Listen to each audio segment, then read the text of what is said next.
ہمارے پیغمبر کو اس طرح پہچانتے ہیں جس طرح اپنے بیٹوں کو پہچانا کرتے ہیں۔ جنہوں نے اپنے تئیں نقصان میں ڈال رکھا ہے وہ ایمان نہیں لاتے۔ اور اس شخص سے زیادہ کون ظالم ہے جس نے اللہ پر جھوٹ افطرا کیا یا اس کی آیتوں کو جھٹلایا؟ کچھ شک نہیں کہ ظالم لوگ نجات نہیں پائیں گے، تو ان سے کچھ عذر نہ بن پڑے گا،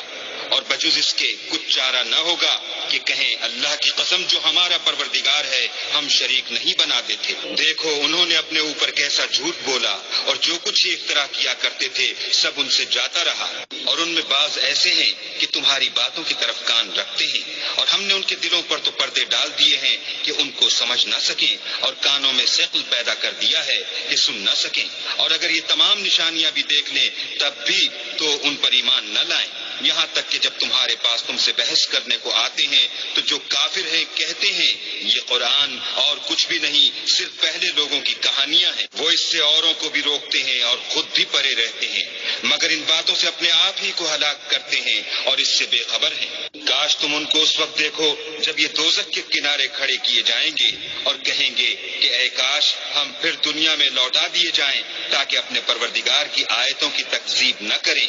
اور مومن ہو جائیں۔ یہ ہے میرے بھائیوں، دیکھو ان کی کیسے وہاں درگت بننے والی ہے، شرک کرنے والوں کی، مشرکوں کی، اللہ کا راستہ ٹیڑھا کرنے والوں کی، اللہ کا راستہ روکنے والوں کی، اور کہیں گے کہ کاش ایک موقع ہمیں مل جائے پھر دنیا میں واپس جائیں، اور پھر اس کے بعد کہیں گے ہم مومن ہوں گے وہاں۔ اب ان کو جب کہا جا رہا ہے مومن بنو،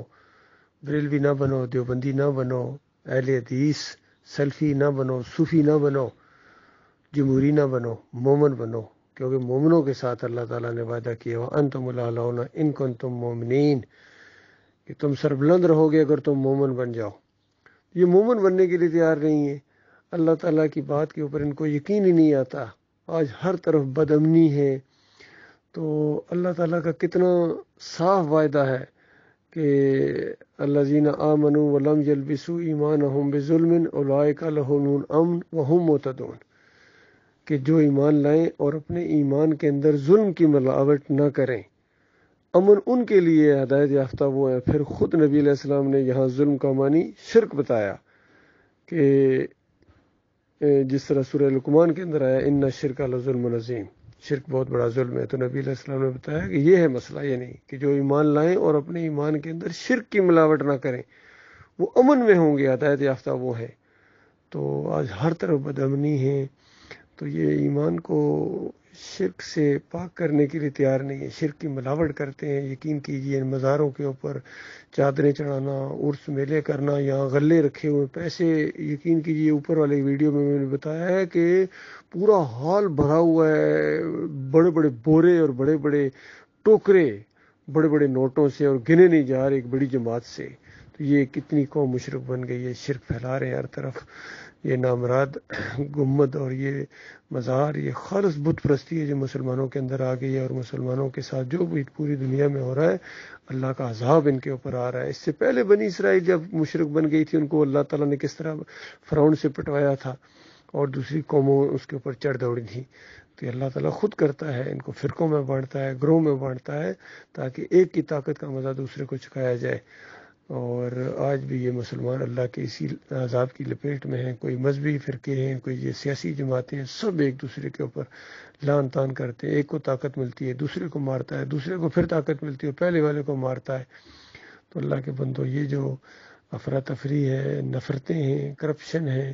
یہ شرک کی وجہ سے ہیں۔ جب تک تم شرک سے سچی توبہ نہیں کرو گے کوئی تمہارے اندر خیر نہیں آ سکتے۔ اور افسوس یہ ہوتا ہے کہ کوئی ان کا لیڈر، چاہے وہ سیاسی لیڈر ہو، مذہبی لیڈر ہو، فوجی لیڈر ہو، کوئی بھی ان کو ایمان خالص کی طرف آنے کی دعوت نہیں دیتا ہے، بلکہ سارے شرک کے رکھوالے بن گئے ہیں۔ چاہے جج صاحب ہوں، ان کو کوئی نظر نہیں آ رہا کفر و شرک کتنا ہو رہا، بڑے بڑے سپریم کورٹ کے جج ہیں، ہائی کورٹ کے جج ہیں، ہر چیز ان کو نظر آ رہی ہے، لیکن ایسی توحید کے معاملے میں، ایمان کے معاملے میں ان کی آنکھوں کے اوپر پٹی پڑی ہوئی ہے، اور کوئی سو موٹو ایکشن کیا لیں گے۔ ان کے اپنے عقیدے خراب ہیں، اس وجہ سے ان کو ایمان کی سمجھ ہی نہیں ہے کہ اگر یہ ایمان کی طرف آ جائیں سارے مسائل ان کی چٹکیوں میں حل ہو جائیں، ان کے قرضے ان کے اتر جائیں صحیح معنوں میں۔ اللہ تعالیٰ کو فکر کرنے کی توفیق عطا فرمائے۔